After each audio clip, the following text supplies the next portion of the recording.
Well met, lords and ladies, Jake Goodbutter speaking, and a warm welcome to this week's Walking Wednesday. First of all, you might think that something's a little bit different. Well, aside from the fact that, it was just raining before, and now it appears to have not the second I put my coat on. But also that I've got a new phone.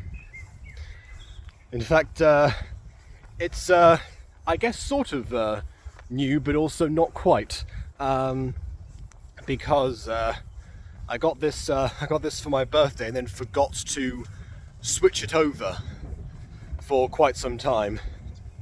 So yeah, after one data transfer later and reconfiguring of all of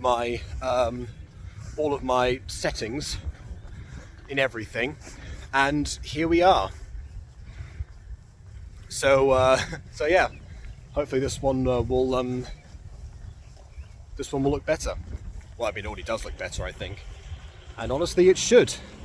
Because, my dad was wondering, what was my old model, actually.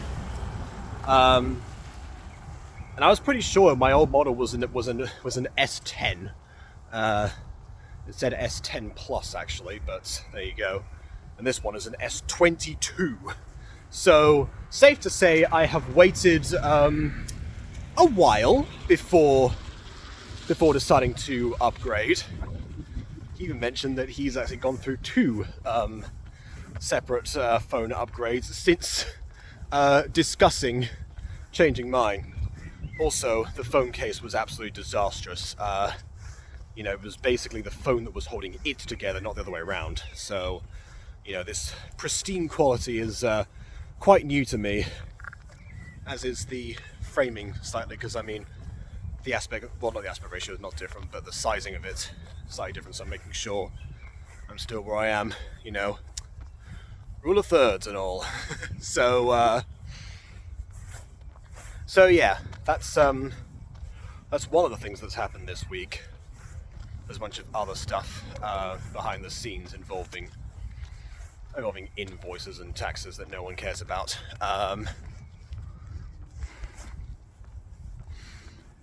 But also plenty of stuff people might actually, find interesting, because there's you might think, oh yeah, well, this is a week where nothing seemed to happen in terms of the channel, really.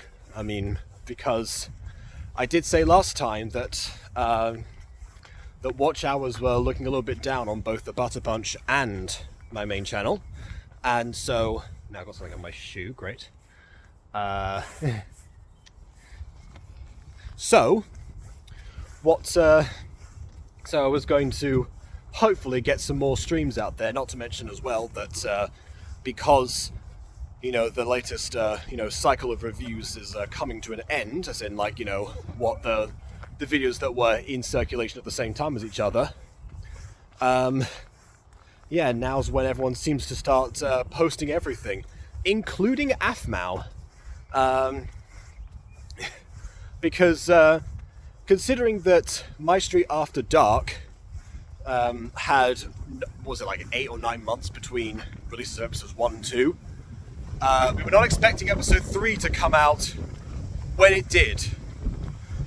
We're still talking about, where things might actually fall in the timeline, or what things have diverged and such, and about the multiple questions that arose from said video. And yeah, might as well start there, because there is a common theme with a lot of what has happened this week, and a lot of what I've been thinking about behind the scenes. And yeah, despite the fact that not much has been posted on here, there's once again a common trend, which I guess we can start with the AFMAU things. I mentioned it already.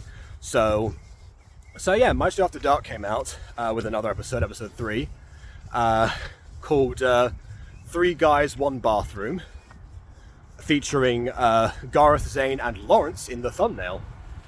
And you would think, from that title and from that thumbnail, that it would be centered around the 3 of them in the house together, mostly on their dynamic and, you know, trying to live with each other. Not that Garth and Lawrence have an issue with that, but obviously Zane being the outlier. We got a few of those instances from season 3 of My Street, where, because of course, famously, Zane's house caught a stray explosive when the neighborhood blew up, so he was forced to move as well. Classic. So, yeah, he had to move in with Garth and Lawrence specifically, and that was tackled in a couple of instances, but not really in any sort of extensive detail, I guess. Aside from maybe like even Mall Day, which is like the biggest episode with them, was obviously mostly them going to the mall. So, yeah. And you expect from My Street that, you know, other characters to appear, such as, for example, Aphmau, to, you know, get involved and into the swing of things, and you know, sort of have to solve the main conflict. Although surprisingly, Aphmau herself felt more shoehorned in than I think was intended. And that's mainly because, just realised I'm down the hall there. I'm in a new area. I forgot to, I don't know if I mentioned that properly. I'm in a new area because I was, actually, you know what? Doesn't matter why I'm here. I'm here. But yeah, what was I saying? So yeah, Aphmau herself, basically, you know, that cliche of like one spouse looking out of a window and you know, kind of like yelling to the other one. Basically, it's like, oh yes, look, dear, there's something is happening, and someone is doing something. And the one's responding from like inside. That's basically, Aphmau was the inside spouse in that instance. It was Aaron who was observing everything that was going on, at least for a time.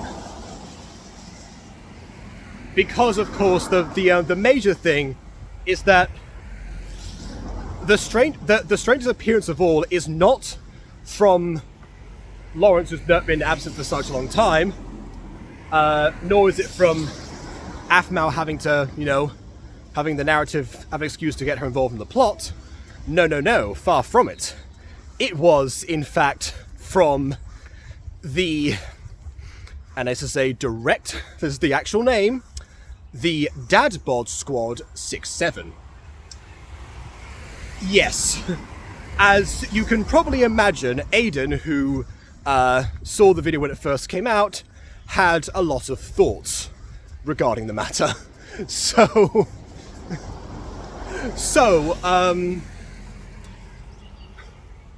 what basically happened? It is a simple case of, oh, well, guess what? There's you know, there's 5 of the dads that we've seen in the series, all appearing together in a much more unified manner than before. Now, there are 2 ways to look at that. There's the fact that, you know, from a theorist perspective, we're still trying to figure out, like I said, where these things fall on, you know, the timeline, for example. So, you know, why would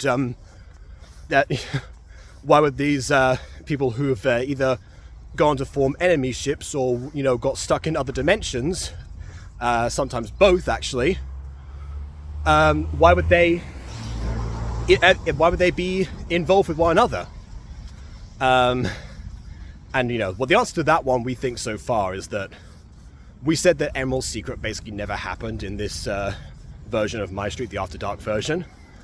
But it might be the case that, thanks to what we found out about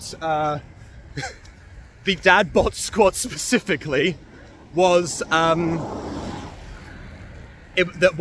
they actually had a home renovation business, which means that their entire ventures were different, meaning that most likely they never got involved in Forever Potions, which means that none of the other stuff would have actually happened.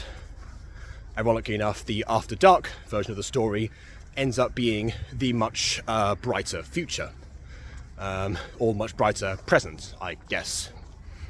I don't know. And there is something comforting about that in a certain aspect, because given how dire the situation was, and given how for a lot of time people thought that season 6 was going to be the end of the series, the fact that there's at least a version of these characters where they are in fact much better off overall, including the aforementioned dads, that's very comforting, at the very least, for them. Especially because within the narrative of My Street, it's heavily suggested that Lady Irene chose specific people who had suffered through diaries and wanted to make them happy as a result. So, yeah, and it also could argue, three pieces or whatnot or whatever, I don't know. But yeah, and also from the perspective of like having Aphmau been, endured writer's block after season 3, in terms of like what actually, the neighborhood drama with some emotional stakes, but on a much more personal level, would, compared to the world-ending dark magic Ultima Werewolf stuff that was revealed afterwards, that I suspect Jason had a lot of a hand in, because, so much revolved around Aaron. So that there is something fantastic about going back and being able to return to that that avenue in the first place. So, I've also myself I've seen what happens in it when a second writer gets involved in a series and ends up radically diverting the story and characters' trajectories from the original, while the original creator either sits by or feels bad being pushing back, etc., etc. The example I'm thinking of is actually Mystic Hills, from when Mania described her dynamic with Matty Ice Q as, going from actually the same idea of low stakes, mostly high school drama with a bit of a mystical aspect, because it's called Mystic Hills, to suddenly, the cat can talk, you're a chosen one, fight mystics, go, do it. And everyone getting involved in that, except for my character, who, but I'm not entirely sure if he even knew what was going on. I read some of the scripts and was like, am I even aware that there's a bit of change that's happened? What am I doing here? I was the Lawrence in that situation. So for those reasons, I actually, I didn't view the Dad Boss Squad nearly as badly. I think the way that Aiden interpreted it was that, basically ignoring the better versions of the characters and the more complex dynamics in favor of lightheartedness and low stakes for the kiddywinks, which again I don't think is a bad thing when you're doing it in the series of My Street After Dark, at least on paper. It's a principle, that's not a bad situation to be in, especially because My Street itself started out very much like that. It's just that the way that it deviated later, people latched on a lot more to the other version. But again, now that Aphmau's returning to all these different things, I'm glad that there's other stuff getting explored. It's like with the movies that, for the most part fumble the bag in terms of their execution. The fact that they exist and the fact they're trying other stuff in a potentially a bit more risk-free manner is fantastic, I think. It's not going to make for the best content, at least right away, but it leads to something, and it gives them the chance to tell these stories and these new interactions with these same characters. Again, they're, After Dark, if anything, since they're using the same characters, the same My Street versions, they're trying to either bridge the gap or just simply, you know, allow those ideas that have come over the past 5 years, maybe 6 at this point, to flourish. So yeah, again, those reasons I'm not bothered. I don't feel betrayed that these interpretations exist in the way that they do. And of course, you know, that says something because we get the equivalent Mum Squad and a definite regression in terms of Sylvana, which might actually make a little bit less sense considering that her animosity with Rachel was sort of a catalyst to that, although, you know, depending on what's even a case in this universe, maybe Rachel was just more amiable in the first place, so that never came about. We understand that from My Street, Sylvana did say that anyone getting close to Aphmau, she was jealous of in that aspect, which was maybe partially brought on from her, you know, from the two of them being alone for most of Aphmau's life, you know, raising her as a single parent and all, which, depending on this version, may not have actually happened, because Sylvana and Zack don't seem to be avoiding each other. They never directly interact in the story, because the dads are sort of on their own, and then and the mums are mostly, again, inside. Ironically enough, Aphmau and Aaron having the inside-outside spouse dynamic is sort of indicative of the plot when I think about it. But so that's a little bit more questionable from a theorist perspective, and from, you know, none of universe perspective. Like, okay, hopefully we're not going to go back to this, because that's my issue with how Sylvana was handled. You know, was extended to the fact that it was played for laughs. You know, Aiden said it himself in the review. It was supposed to find that situation funny instead of the toxic dynamic that it truly actually is. It's not, you know, exactly I say it's not exactly an unpopular opinion to say that most of the parents in My Street are awful people, but actually, yeah, depending on how it's being portrayed, it seems to be that you know, they're doing their best to convince us that that is not the case. That they simply tried their best, and them being flawed people is what led to that situation. Which I can understand being, you know, an important lesson that, you know, as one grows up, one learns that one's parents are not perfect individuals. Like, of course, we are led to believe. I do love the ideas of, you know, well, they call it desmitificación in Spanish, but demythification or whatever. I don't know what the equivalent word would be, but the idea of someone that you idolize and view as the perfect person being revealed to not be, you know, to not be all of that, but that in the right circumstances could lead to further admiration of them. That, you know, despite what they, you know, the person that they were before or what they endured, they actually became that figure for you before you realized what was really going down between them, you know, and the scenes. My favorite example of that being Albus Dumbledore, of course, who people like to criticize extensively for the exact same things that the series itself already criticized him for. So I don't know what point they're trying to get at here.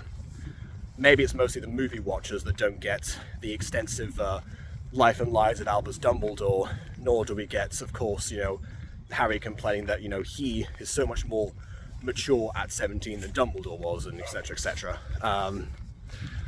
Maybe that's kind of it. Not sure. So yeah, that's but of course there are other examples, and actually, you know, ones that I want to get into a little bit later, because I haven't even mentioned the theme that I wanted to talk about, which is the idea of, people having like such extreme reactions to pieces of media from a personal point of view, like having like how much things affect us on a visual level. To use myself as an example, I've mentioned before that Sylvana reminds me of the mother of one of my ex-girlfriends. Her opinions on boys were remarkably similar, and her self-awareness was about identical, and that situation in real life is definitely far from funny. And when I first saw Phoenix Drop High, when she was introduced, that was that situation was still ongoing for me. So that did fuel my disdain for Sylvana specifically, but it was not the sole cause of it. I did try to, take a step back and look at it and see, like, okay, what else have we got actually going on here behind the Beyonce joke inciting a feud that would last 11 years. Not an easy task, mind you, but got there eventually, I think.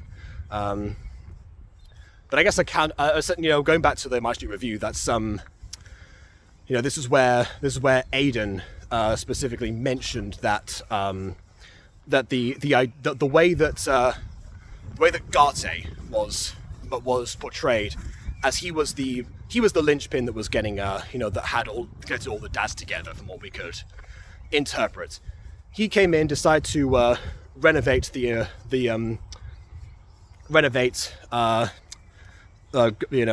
Zane and Lawrence's home because of the bathroom incident, tying back to the thumbnail and title very slightly, for brief moments.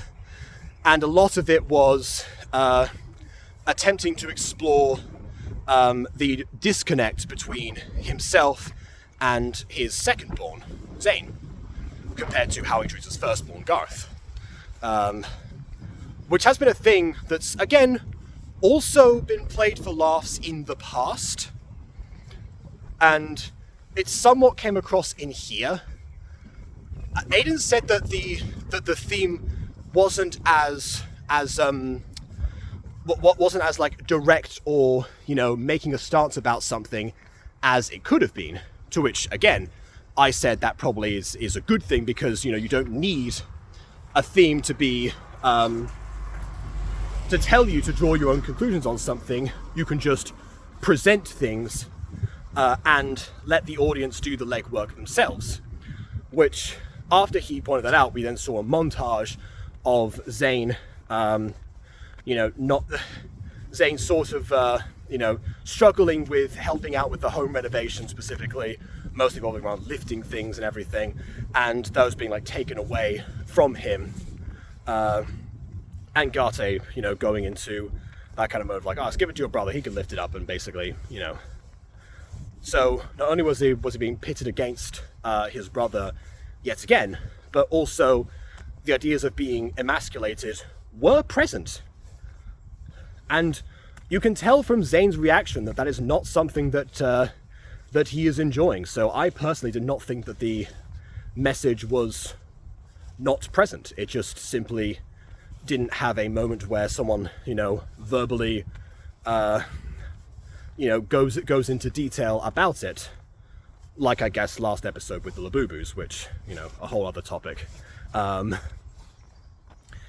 one speech we do get, actually, that he, again, also had issues with, regarding how Garte explained that because Zane's personality is different to Gareth's, that his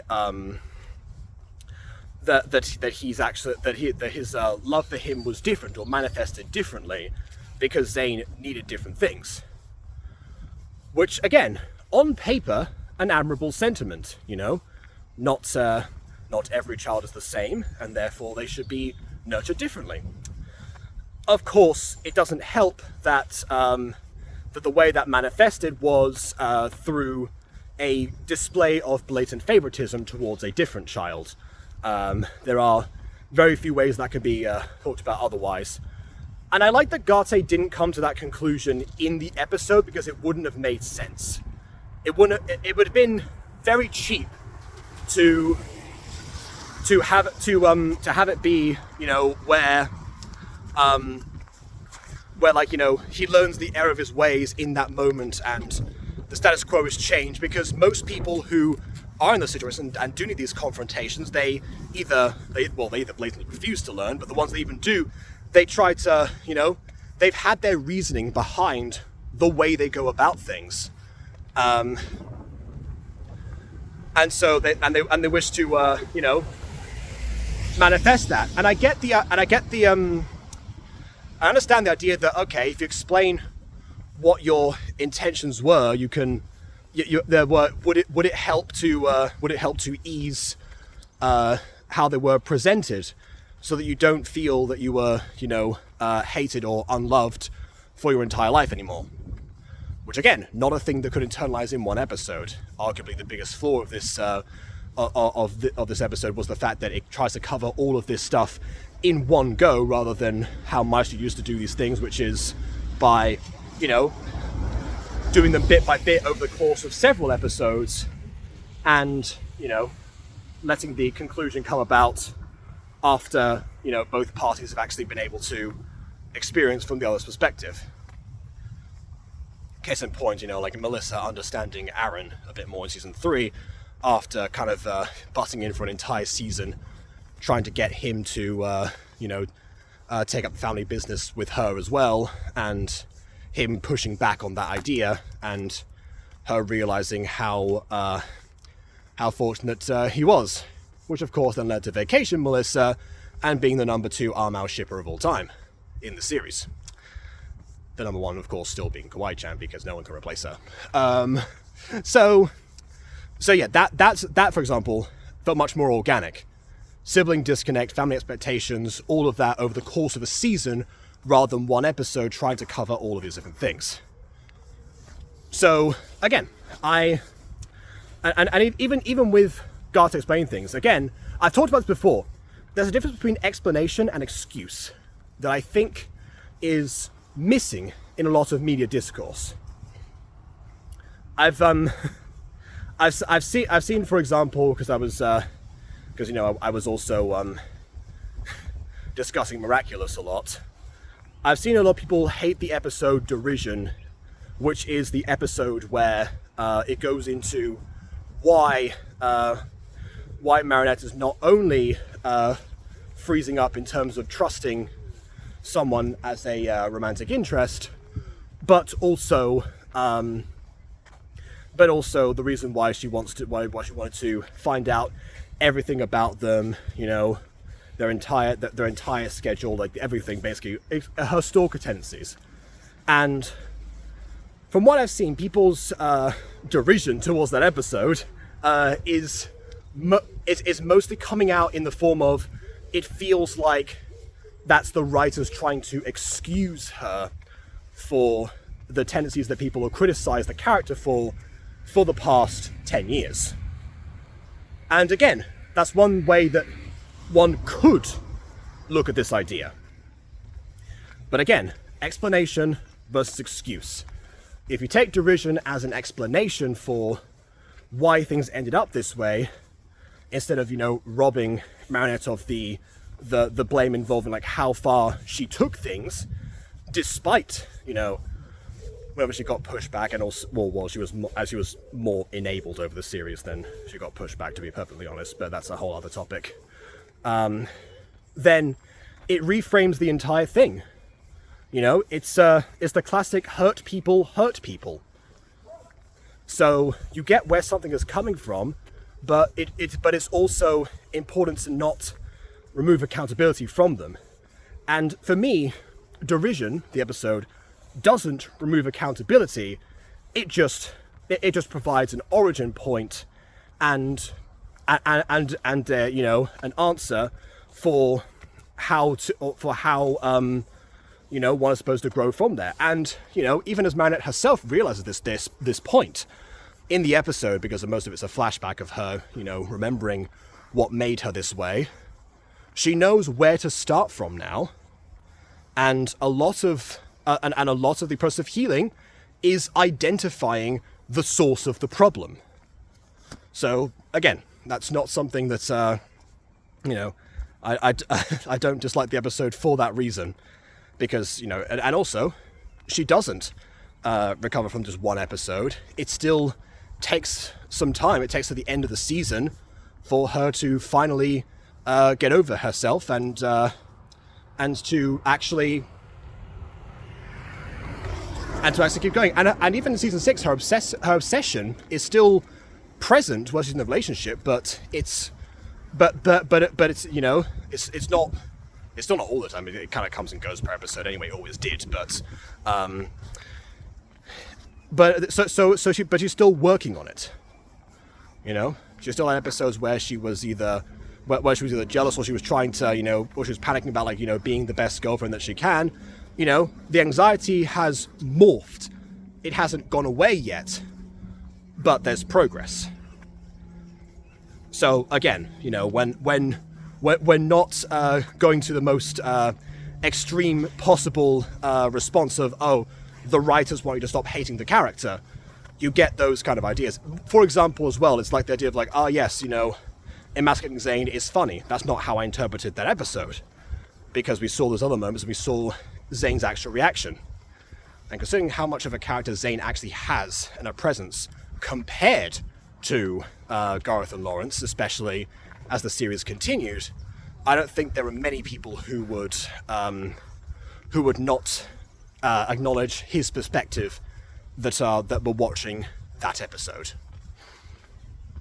So yeah, it was there was a lot of that where I was thinking, okay, there's having a personal connection to this media, having a personal response to everything, and it's great that media is able to incite that kind of reaction, but it's always something to be careful about, which is another thing that I tried to mention when Aidan said that he'd always viewed Zane as being potentially autistic. That's another thing that I pointed out, that in extremes, that's a very slippery slope that a lot of people have gone down when having unconfirmed suspicions on a person either being on the spectrum, or being LGBTQ+, or having traits of a certain ethnicity. Like those things, when someone is trying so desperately to look for these things in all different types of media, I did say at the time, it's a slippery slope that you can go down where if that's the only way that you're going to get the best out of the media you consume, you're never going to be happy with it, and you're going to feel underrepresented, and you're going to feel like you're always going to do the work.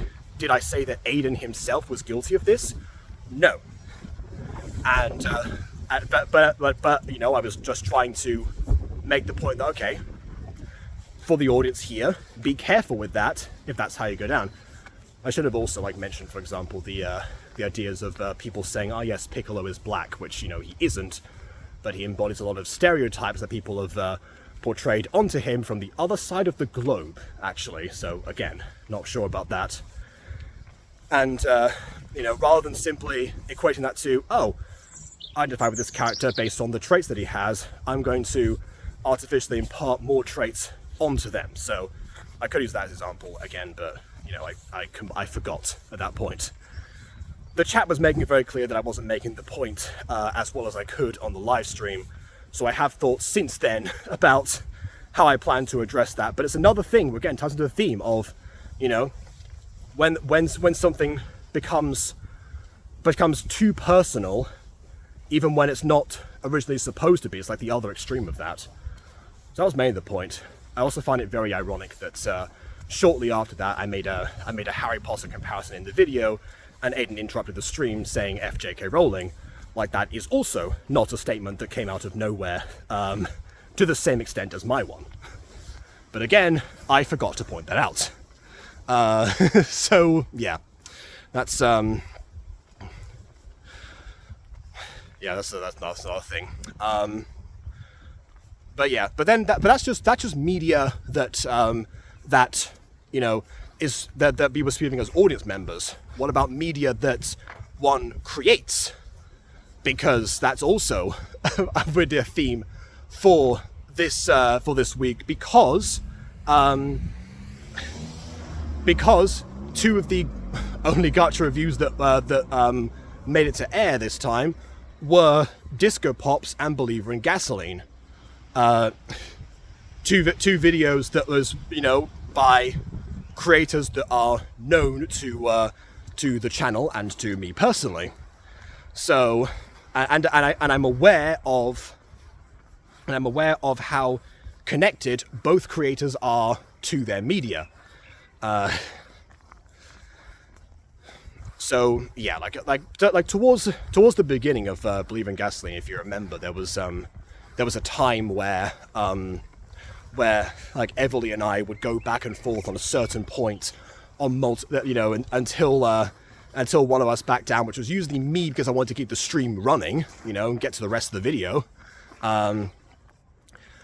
So that came across as rather defensive. Similarly, Johnny, over the course of like many episodes, I've talked about this in other reviews, depending on how the episodes themselves are perceived, and if he's in the chat or not, he will definitely say something along the lines of "It's okay, I know that it's terrible," crying emoji, like that kind of thing. So it's so again, both of them, like, the ideas of like flaws in something, they weighs down on them quite significantly.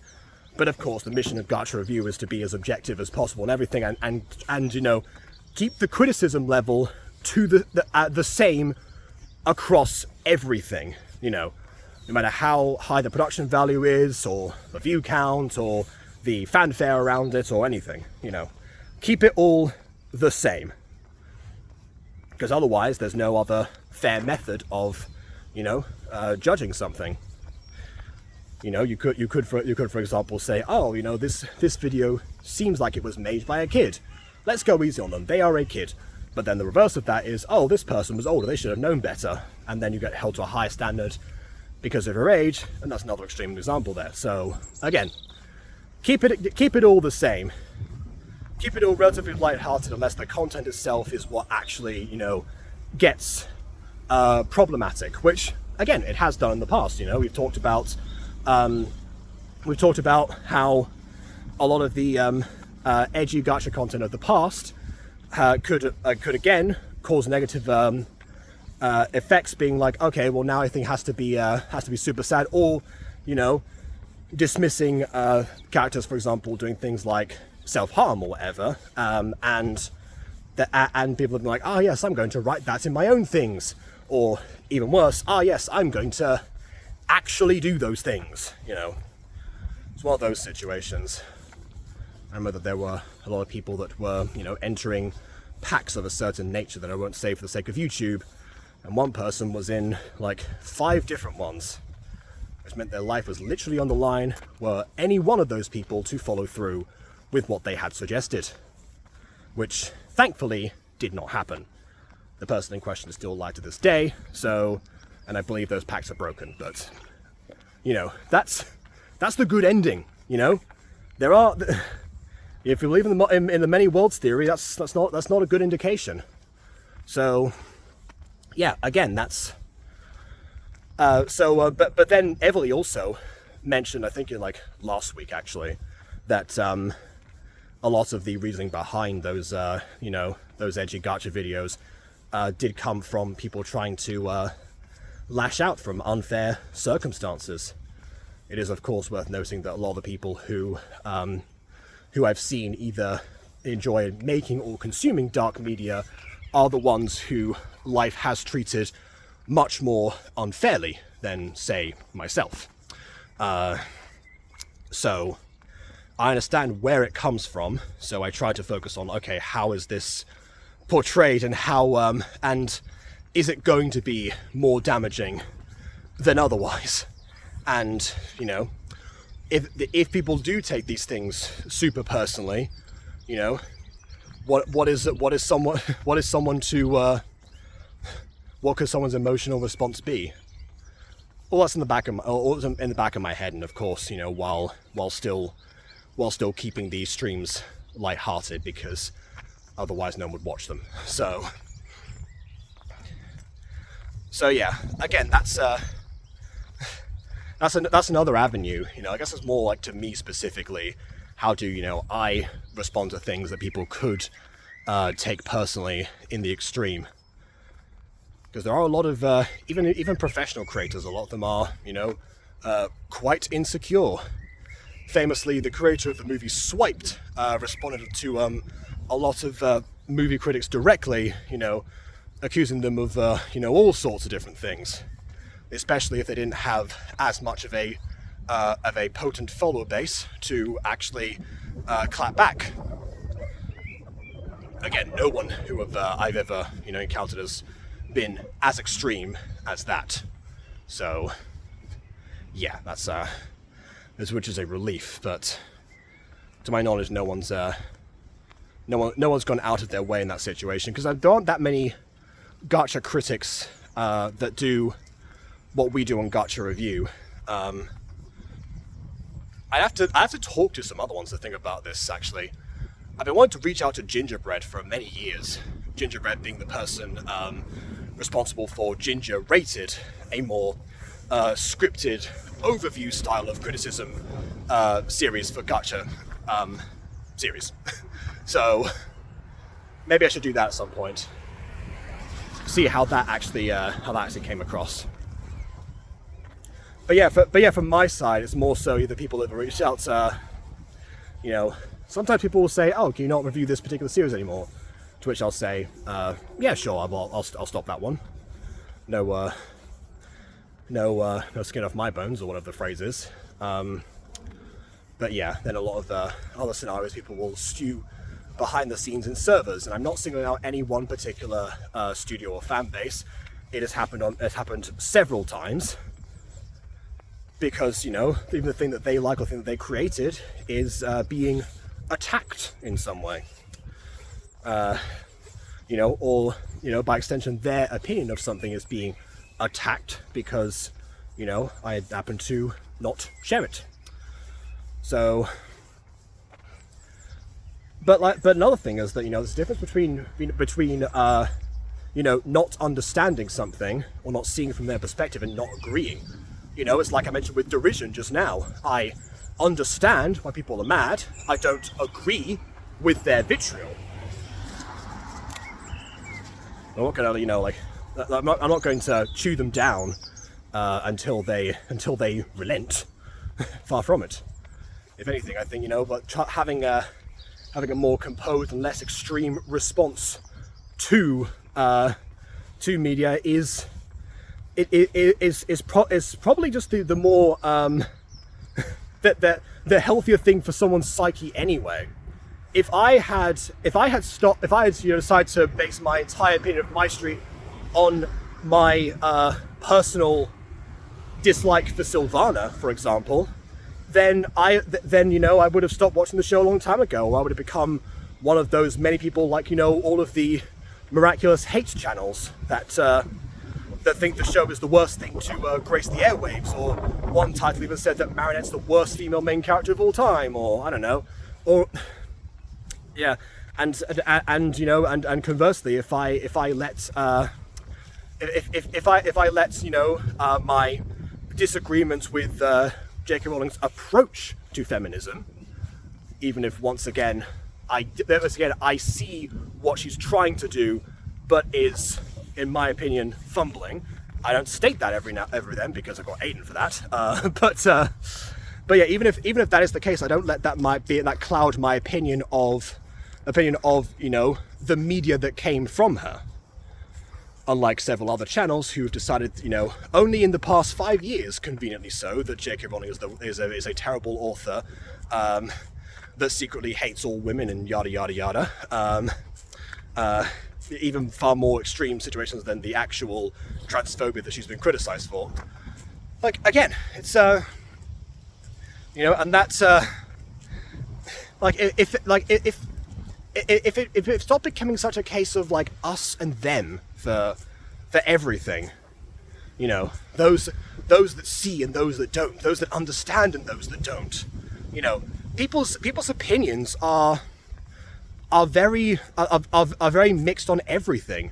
You know, the fact that the internet makes us so that we are put into like one extreme or another without the avenue in between to navigate these different things, and you know, and dare I suggest, be open to changing of those ideas. Like that's another pitfall that the one can easily fall into, and has happened on in multiple cases. You know, this goes even back to you know, stuff about the alternates and how, you know, it's not the best series, but I'm not going to say like, oh, they didn't try in the slightest, or you know, nothing about this is salvageable, or I didn't have a good time watching it, because I did. Maybe not for the right reason, but I did. So yeah, that's just, you know, it's something that I guess like came to the forefront in many different ways, from many different angles, and you know, I've seen like, you know, people have either broken down on this or felt personally attacked, albeit by mistake. I am sorry about how that representation comment came across in the stream, because I know that was something that weighed on a lot of people. Again, hopefully now you can see what I was trying to do. I'll not excuse the way that it came out, but I did explain it. So again, back to what I was saying before. Like, a lot of this stuff isn't just as easy as people make it out to be. It's not so much a case of, you know, trying to excuse a mistake, or trying to excuse characterization, or trying to, you know, or evidence of someone who has stopped trying, or has, you know, panned to the most common denominator, or, you know, that is simply, you know, making something edgy for the sake of it. All these different things, you can view them that way, or you can say like, okay, like what was the what could it have been? You know, if we are to, you know, treat everyone as human beings and give them the benefit of the doubt, how is it that we are, you know, but how can we best, you know, for our own sakes, look at the things that we are consuming, even if there are stuff that we don't like or that we do like? And that's the best that I can hope for. Not that people change their opinions, or that get, like, you know, talked down about them, but that they have a healthier mindset in actually addressing them in the first place, or processing them, or, dare I suggest, even discussing them. And speaking of discussions, I suppose, let me know in the comments what you thought about, like, the things that I've said here, or some of the media that I've mentioned. You know, am I completely wrong about derision? Do you still hate Albus Dumbledore? You know,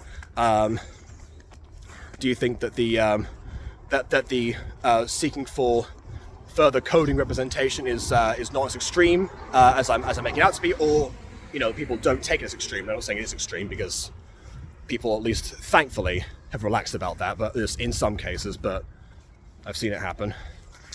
You know, any of those things, I want to actually know, because, you know, last thing I want to be is the one person who's, you know, throwing a bunch of statements into the air and not opening them up to, you know, people actually think about those. Especially as I haven't been started on this video about it. There's no hidden layers or anything. It's just, you know, these are the verbal statements that I am making. So, well, I'll leave the subtlety to the media that I produce, and some of it which I consume.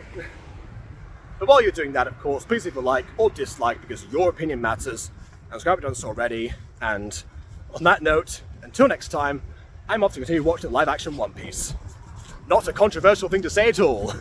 Farewell.